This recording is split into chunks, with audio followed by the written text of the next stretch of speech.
আচ্ছা ডাক্তারবাবু, অনেক সময় আমরা দেখি যে অনেকের এই স্ক্যাল্প ড্রাই হয়ে যায় বা শুষ্ক হয়ে যায় এবং তার জন্য ড্যান্ড্রাফ বা খুশকি দেখা দেয়।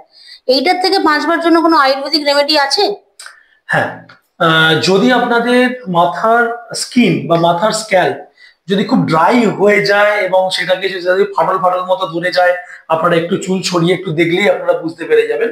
তো সেক্ষেত্রে দাঁড়িয়ে 3 রকমের তেল আপনারা মিশিয়ে একটা তেল বানাতে পারেন।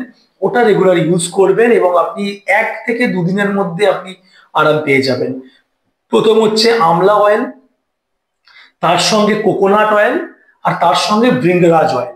এগুলো সবগুলোই আপনারা দেখুন দোকানেও পেয়ে যেতে পারেন বা অনলাইনে তো পেয়ে যাবেনই। আপনারা 3টে তেলকে মিশিয়ে একটা তেল বানিয়ে রাখবেন, যাদের যাদের ড্রাই স্ক্যাল্প আছে, বাচ্চা থেকে বয়স্ক প্রত্যেকে এটা ব্যবহার করতে পারে। আচ্ছা, তিনটে তেল কতটা পরিমাণে নিতে হবে? সম পরিমাণে, সম পরিমাণে।